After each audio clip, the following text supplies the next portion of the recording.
क्या आपने कभी सोचा है कि मेरे इस मानवीय जीवन का क्या अस्तित्व है? मेरे लिए इस मानव जीवन जो ईश्वर की अनमोल देन है, उसकी क्या महत्वता है? क्या आपने कभी अपने आप को गहराइयों से जानने का, समझने का प्रयास किया है?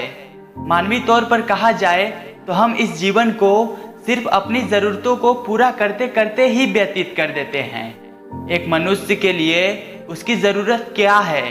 रोटी, कपड़ा और मकान, यही है ना? पर असल में यह सत्य नहीं है। हर मनुष्य का जन्म इस धरती पर एक विशेष कारण से होता है, जिसे हम धीरे धीरे समय के साथ समझते चले जाते हैं। कई लोग अपने इस मानवीय जीवन के सत्य को समझ ही नहीं पाते, क्योंकि वे हमेशा नकारात्मक सोच ही रखते हैं। यही अंतर है नकारात्मक और सकारात्मक सोच में। जहाँ नकारात्मक सोच हमारे लिए समस्याएं पैदा करती है, वही सकारात्मक सोच हमारे लिए नए अवसर लाती है।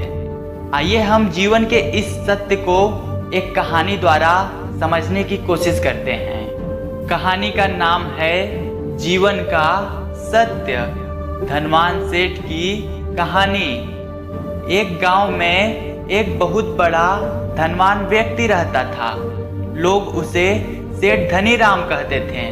उस सेठ के पास बहुत मात्रा में धन संपत्ति थी, जिसके कारण उसके सगे संबंधी, रिश्तेदार, भाई बहन हमेशा उसे घेरे रहते थे।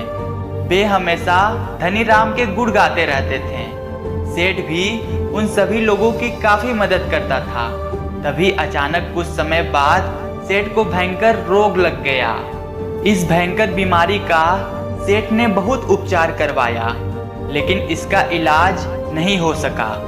आखिरकार सेठ की मृत्यु हो गई। यमदूत उस सेठ को अपने साथ ले जाने के लिए आ गए।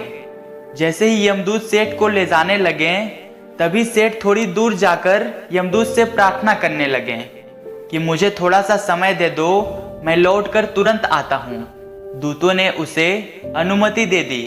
सेठ लौटकर आया, चारों ओर नजरें घुमाई और वापस यमदूत के पास आकर बोला, शीघ्र चलिए। यमदूत उसे इस प्रकार अपने साथ चलने के लिए तैयार देखकर चकित रह गए और सेठ से इसका कारण पूछा। सेठ ने निराश भरे स्वरों में कहा, मैंने हेरा फेरी करके अपार धन एकत्रित किया था, लोगों को खूब खिलाया पिलाया और उनकी बहुत मदद भी की थी। सोचा था कि वो मेरा साथ कभी नहीं छोड़ेंगे।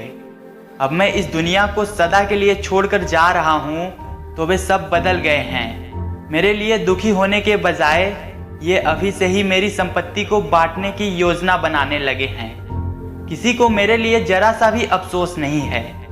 सेठ की बात सुनकर यमदूत बोले, इस संसार में प्राणी अकेला ही आता है और अकेला ही जाता है। इंसान जो भी अच्छा या बुरा कर्म करता है, उसे इसका परिणाम स्वयं ही भुगतना पड़ता है। हर प्राणी इस सत्य को समझता तो है, पर देर से। हम इस बात को अपने जीवन में भी देख रहे हैं। लोग जीवन के सत्य को भूलकर मानव द्वारा बनाए गए जाल जैसे लालच, रुपए, पैसा, बुराई आदि तले दब गए हैं। हमें इस कहानी से यह सीख मिलती है कि धन संपत्ति, रुपए, पैसा, इन चीजों के पीछे नहीं भागना चाहिए और अच्छा कर्म करना चाहिए, क्योंकि जब हमारी मृत्यु हो जाएगी तो हम धन संपत्ति, पैसा लेके ऊपर नहीं जाएंगे। जो हम अच्छा या बुरा कर्म करेंगे वही ऊपर लेके जाएंगे। क्या लेकर आए थे, क्या लेकर जाएंगे। क्या लेकर आए थे, क्या लेकर जाएंगे। कर कुछ ऐसा जाओ कि लोग तुम्हें याद रख जाएंगे। हमें जीवन में कुछ बातों को याद रखना चाहिए। पॉइंट नंबर 1, कोशिश करो कि गलत काम नहीं करना। पॉइंट नंबर 2, किसी चीज को लेकर ज्यादा लालची नहीं होना है। पॉइंट नंबर 3, लाइफ को एंजॉय करते चलो।